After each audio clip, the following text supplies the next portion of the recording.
everyone, Mango7Roll here. How we doing today? Welcome to another episode of Genshin Impact, and this is going to be the first real, look what patch is coming for Genshin that I've released for a video, so that's exciting to me. Number two, a lot of this information came out on Twitter, so if you are not following Genshin Impact or myself on Twitter, you should do that because they're really active and they post stuff all day long. And number three, Klee is flipping cute. So let's go over this video here first. This is posted on one of their YouTube accounts here. Again, I'll link everything in the description below. 旅人さん、秘密を教えてあげる。実はね、夜になるとモンドにはお化けが出るんだよ。Subtitles would be nice, but you get the idea. 教えないでね。みんなが眠った後に暗いとこから湧いて出てセピルス騎士の姿で人を騙すの。クレイはね、管制室からその足音を聞いたからドアはドカーンと爆破して悪い奴らを追い払いに行こうとしたんだけど、クレイの目の前に現れたのはジン団長で捕まっちゃった。本当に本物かな。絶対誰にも教えないでね。お化けの話はガイアお兄ちゃんが教えてくれたの。クレイだけに教えてくれたんだよ。ガイアか。クレイが堂々と反省室から脱走できるよう仕向けたのか。最近騎士団は子供の教育に甘すぎるんじゃないかしら。It just brings the biggest smile to my face. Isn't that like the coolest thing you've ever seen? I have no idea what was happening there, but obviously Klee telling a story. We can take a look at this posted on Reddit with some screen caps here. I love it just sitting there. And then of course, where is it? This one here. Gina in the background is flipping hilarious. So let's take a look at the banner that's coming. First off, we have the Sparkling Steps. We have Klee, Noelle, Sucrose, and Jinkyu. I should have figured out how to pronounce that name ahead of time. I actually did use Jinkyu on one of my previous accounts. It was pretty fun. I did enjoy it, and Sucrose is my most wanted character. So this is really exciting for me. Also to note, their pity system slash whatever system tracking system is really odd in this game. So if you, for example, do not get Venti, your pity will carry over to this banner, I believe. Don't yell at me if I'm wrong. The comments will tell you. But it'll carry over like that. And for example, if you miss the banner character and you get like an off banner one, the next one will be the banner character. So if you miss the banner character on Venti's, the next one should be Klee on Klee's. I think. So we're also getting the Epitome Invocation Promotional Weapon Drop Rate Boost banner. I really want to summon on this banner because I desperately need weapons, but I can't bring myself to do it because the characters are just too cute. I don't know anything about these two weapons. I wish I could tell you. Somebody in the description will tell you, hopefully, or the comments. A Lost Prayer to the Sacred Winds, Wolf's Gravestone, and Sacrificial Great Sword, and more. I think people said that this was a better banner than last weapon one, but again, don't know for sure. So let's take a look at the abilities here. You can play Klee at AR 32, and I have not read these yet, so this is me reading the abilities for the first time, so I'm pretty excited about that.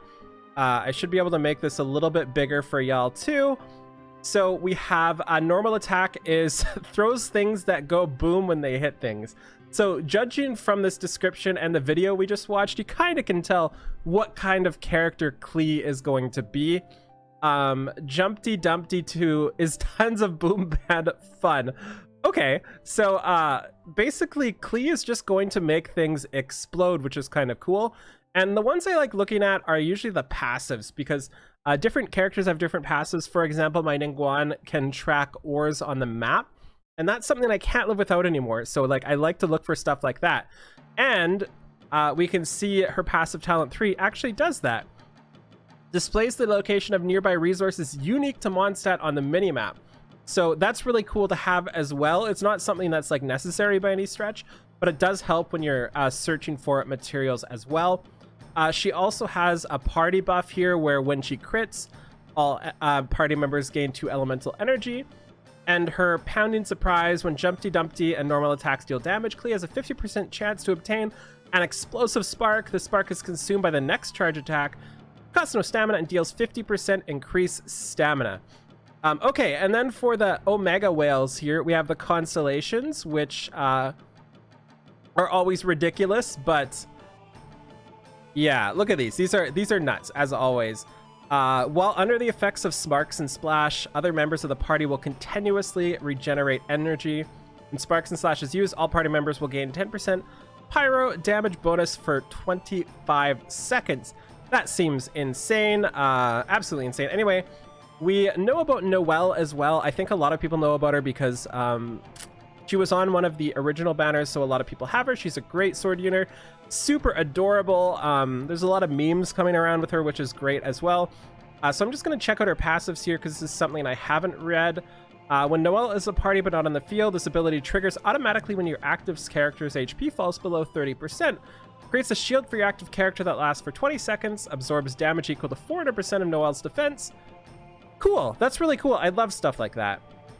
So every 4 normal or charge attacks hit will decrease the cooldown of Breastplate by 1 second. That's her, yeah, her big shield thingy. And when a perfect cooking is achieved on a defense boosting dish, Noelle has a 12% chance to obtain double the product. So something like that is just really great to have as well, because why flipping not? That's really cool. Okay, Sucrose is the important one to me, and I'm noticing most of the characters I like are catalysts. I have 2 people on my main team already using catalyst, and this would be my 3rd main catalyst because there's no way she's not going on my team. I use Mona. It's nice, by the way, can I just say it's really nice to be this excited. I can feel like emotional excitement inside me right now, and that's really exciting to me. So I have Mona and I have Ningguang already, so she'll be my 3rd catalyst on my team. Is that like a... I have the hiccups. Is that a problem at all? I have no idea. It hasn't been a problem so far. I love her title, Harmless Sweetie, as well. Anyways, she... let's take a look at her passives here. When she triggers a swirl effect, all characters in the party with a matching element have their elemental mastery increased by 50 for 8 seconds. So that's really cool. So that means when you trigger a swirl, all other wind users get a 50 elemental mastery increase for 8 seconds. That's what that means, right? I don't know how good this is now, but I have to imagine we're going to want full teams of elements later. So I can imagine that being amazing later. When a stable enemy... when a stable... I feel like Paimon right now. When a stable Anemo Hypostasis, Creation 6308, or Forbidden Creation Isomer 75 Type 2, Hidden Enemy, increase all party members' elemental mastery based on 20% of Sucrose's elemental mastery for 8 seconds. So it sounds like you want to build her with a lot of elemental mastery because of that. And when she crafts character and weapon enhancement materials, 10% chance to obtain double the product. Really, really, really do like that. That's really cool. Her abilities are quite the names. I hope she like yells this out in the middle of her combat. And then we have Jinkyu here. Not sure how to say this name, but he was really, really, really awesome. I really, really, really did enjoy using him. It was just really, really fun. I believe he's the one who would just talk around. Like when you go idle, he kind of reads a book, I think. Is this the one I'm thinking of? I know that was one of the idols. So anyways, uses a sword, which is really cool. Swords are probably my favorite to use, just regular swords. So his passives here, when a rain sword is shattered or when its duration expires, regenerates the current character's HP based on 8% of Jinkyu's max HP, and also he gains a 20% Hydro damage bonus. And I don't really like this one because I feel like this is just boring and it should have just been caked into his kit in some way. This is the first actual passive I haven't really enjoyed. It's not bad, obviously, 20% Hydro damage, but it's not really like fun. 20% chance to refund a portion of the crafting materials used. Cool. So he's got a lot of these units seem like they have that extra passive that does something that you're gonna want for everything, because less materials is obviously great. So yeah, those are the characters coming here. As for whether or not I am pulling, I think it's pretty obvious I'm going to be pulling. I'm not sure if I'm going to Klee. I'm fine without Klee. Klee is adorable. I'd rather have Chi-Chi? I don't know how to say her name. You know the one. But I do want Sucrose more than anything. So I'm probably going to be pulling until Sucrose. And then from that point, I'll have to decide if I want to keep going.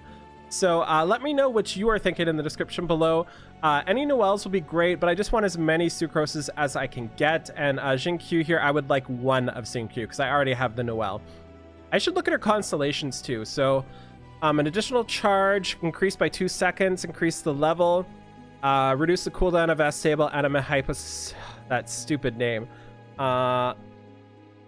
Okay, so her final constellation seems insane. And this kind of seems really good too. So those are the ones I'm really eyeing on. I'd like to pick up Alchemania and Chaotic Entropy. So yeah, thank you so much for watching. I will have my summons up when the game summons come up. They said on the 20th, which is really sad because Venti's ends before that, but it is what it is. Anyways, thank you so much for watching. Feel free to like, comment, subscribe as always, and I'll talk to you later. Bye, everybody.